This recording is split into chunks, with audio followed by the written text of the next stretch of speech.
トイレ詰まりました。今時トイレって詰まるの？何か変なもの流したんじゃ？それが全然記憶がないんです。じゃああれが排泄酸が詰まったとか。ちょっとやめてください。私は便秘全くないですし、だいたい毎日3、4回は出してますよ。その回数はすごいよね。ところでトイレは大丈夫？近所の公共施設に行っていましたけど、大家のお兄さんがすっぽん持ってきて直してくれました。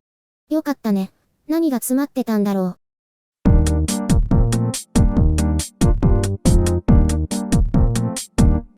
東京都の小池都知事は3月下旬から頻繁に記者会見を行い、感染拡大の防止を呼びかけ続けています。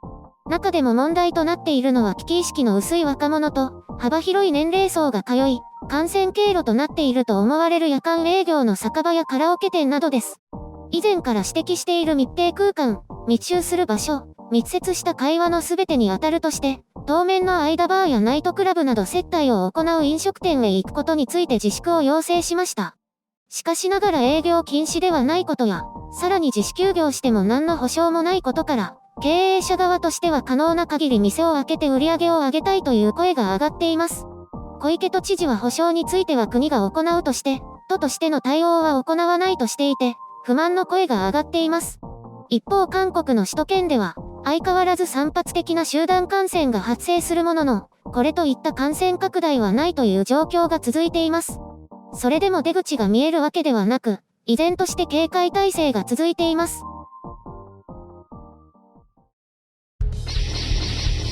編集所間。東京都の現状は、感染拡大が続き、非常事態宣言が発令されるのも時間の問題だと推測します。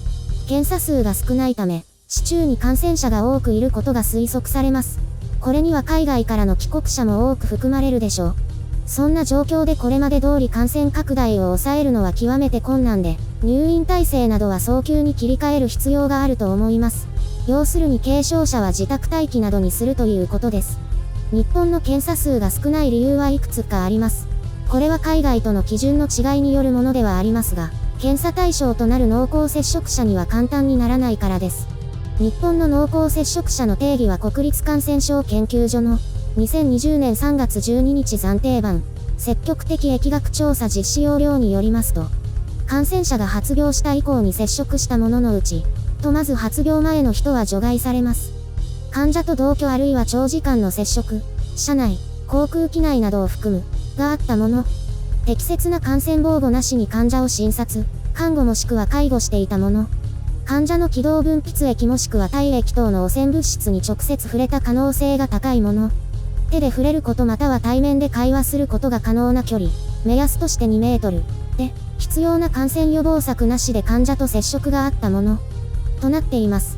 要するに患者となった人がマスクをして接していた場合は問題なしということです。濃厚接触者ではないということです。これらは発症後から検査までの間の話なので、発症以前のこうした接触では濃厚感染者にはなりません。接触者となった場合は保健所より体温検査の実施を求められる程度で、自宅待機もありません。この対応が韓国を含め諸外国とは大きく異なるところです。日本人は今やほとんどの人がマスクをして手洗いうがいをしているだろうから、これには当たらないということのようです。職場に関しては基本的に発症後に出社していなければ、濃厚接触者にはなりません。国立感染症研究所ではこれを積極的疫学調査と称していますが、積極的とは言い難いです。そして、保健所は忙しいのか、濃厚接触者判定にはとても時間がかかります。韓国では基本的に接触者は全数検査します。これには賛否がありますが、検査能力があるからやっているのでしょう。韓国の基本方針は、感染者をとにかく見つけ出して閉じ込めるというものです。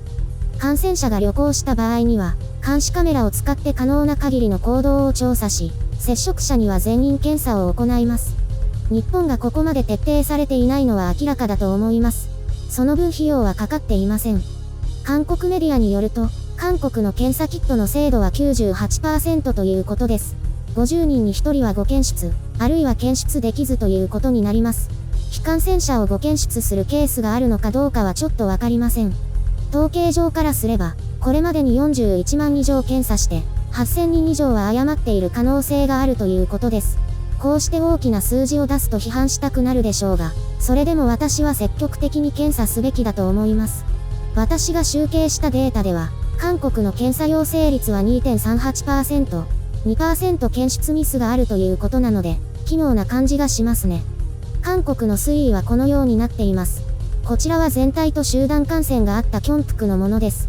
死亡者数は増え続けて、今や 1.66% です。もはや特別低いとは言えなくなってきました。こちらは集団感染のあったテグキョンプクを除いた新規感染者と死亡者の増加数です。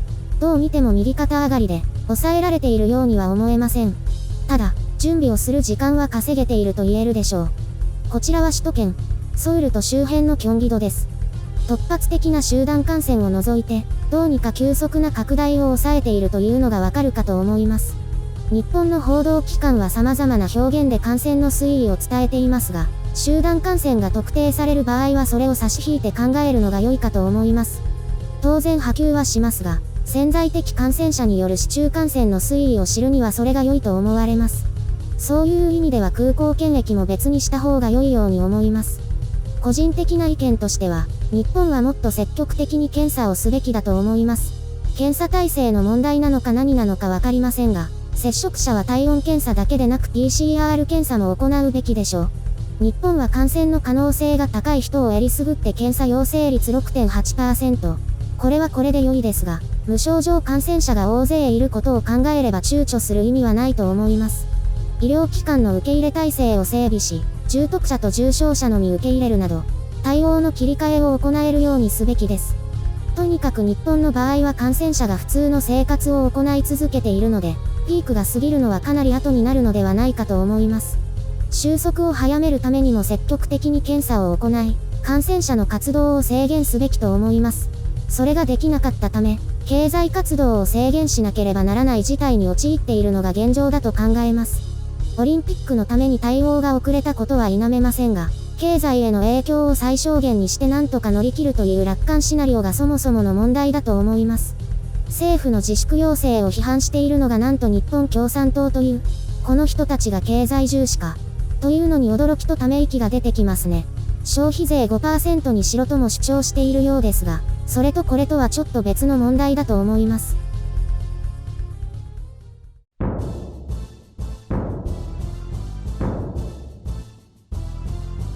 なんだか思ったよりも控えめな内容でしたね。状況の悪化を受け入れているからそう思えるだけですよ。この10日間でかなり悪化しましたからね。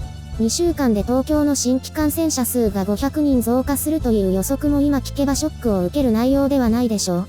4月中頃までに東京だけで3000人に達するかという予測も、今や特段驚かないですよね。心理面の変化が大きいということです。緊急事態宣言は出るんでしょうか？今ギリギリと言っているんだから近いうちにそれを超えて出さざるを得ないということじゃないんですか？今がピークで無事乗り越えるという感じはしませんが。出すなら早い方がいいですよね。でも経済活動に大きな影響を与えるからできるだけ遅くしたいというのが日本の政治家たちの考えのようですね。結果論を言えば最初からビシバシ厳しくやっていればもう終わっていたかもしれないですが、それができないのがこうした感染症の難しさです。できないですか？次回はできるかもしれませんが、今回は無理でしょう。自分ならできたという人がいれば手を挙げてほしいです。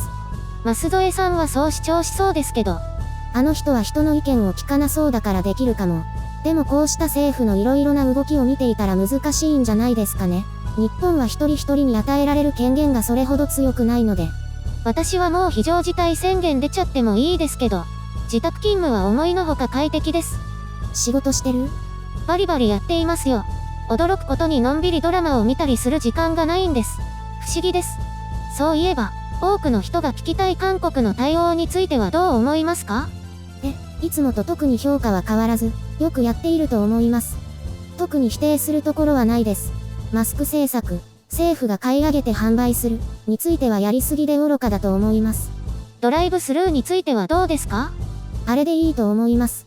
躍起になって否定や批判するようなものではないです。あれだと医療機関への検査の負担を減らせますし、感染疑いの人が医療機関に行くこともないので周囲に気を使うことなく検査できて良いと思います。検査数についてはどう思いますか？たくさんやっていていいんじゃないですか？別に問題ないと思います。無差別にやっているわけではないようですし。やっぱり日本の検査数は少なすぎますか？検査体制の問題が大きいからなんでしょうけど、検査に行くまでの関門が多すぎですね。検査できる医療機関も限られていますからね。小さいところは自分のところから感染者が出るのが嫌だったから検査したくないそうなんですよね。美容師さん経由の情報だと。なんだかわかりますね。お店や会社としては、公表せずに済むなら公表したくないですもんね。そういう意識が様々な企業や個人にもあるようですからね。それが結局のところ感染拡大防止を妨げているようですね。夜のお店とかですよね。今回は感染力が極めて強いので、そういう小さな穴のせいで苦しめられているようですね。それは欧米や韓国も同じですか？そうですね。欧米であれだけ広がるのはそもそも緩いからです。韓国は MERS であれだけ辛酸を舐めてもまだ抑えられない。韓国でも利己的な人が感染を拡大させている例は多いですから。宗教団体も。まだ礼拝とかやってるんですか？礼拝を強行してソウル市と対立しているとかいう報道が出て、強権発動しようかみたいな話が出ていますね。あとは自宅待機を無視して旅行した親子に1000万円の賠償を請求するとか。それだけ必死に食い止めようとしているということですかね。日本は厳しくできないんですか？法律がないからだそうですよ。そもそもそういう厳しい取締法は作れないだとかメディアに出ている法律家が話しているようですね。でも道路交通法みたいに取り締まれるんじゃないですか？珍しくいいところをつきますね。ただ、これまでに経験がないから踏み込めないんでしょうね。結局悲惨な目に遭うまで歩みを進められないんです。今回日本や他の国々を見ていて思いました。そういう意味で、早い段階で大規模な集団感染を経験した中国や韓国は、今回のこうした経緯の中で学んでいったんだと思いますね。他の国は幸か不幸かそういうのがなかったので、すべて後手に回ってしまったんでしょう。もう手遅れですか？手遅れだけど素早く手を打たないともっとひどい状態になります。やりますかね？もっとひどい状態になればやるでしょう。それを考えれば2月末の自粛要請を批判した人は静かにしてほしいです。ひえー、いよいよ来るんですね。多くの人が長期間大変な目に遭いますけど、将来のためにここで我慢して踏みとどまりましょう。政府には後のことを顧みない積極的かつ大胆な支援策を期待します。そして、共産党とはまだお付き合いあるんですか？新聞赤旗を取っていますからね。ひえー、あれって党員以外の人も読むんですか？すごく危険に感じますけど。毎日同じ内容でぶっちゃけ面白くないですけどね。でも私のような右寄りな人は左のメディアに触れた方がいいと思います。私はむしろ読売とか産経は読んでいて気持ち悪くなります。東京新聞も撮っているんでしたっけ？はい。あれも極端ですけど悪くないです。安いし。朝日は撮らないんですか？家に勧誘に来ないから、わざわざこっちから読みたいですと電話はかけたくないです。共産党って怖いイメージがありますけど。それはソ連とか中国とかあっちのイメージじゃなくて？よくわからないですけど共産党イコール怖いって感じです。今回失望したのは、日本の政治は経済最優先が行き過ぎていることだと思っています。経済優先は世界の当然の常識でもあるんだけど、それが今の自民党政権を支持しない理由の一つでもありますが、よりによって対極の共産党も同じだとはね。自粛制限を今すぐ解除すべきというお花畑思想は残念です。あの人たちはただ単に政権と反対のことを言っているだけという感じがしました。そんなこと言っていいんですか？共産党の人が攻めてきますよ。ちょっとその共産党とは違うんだけど、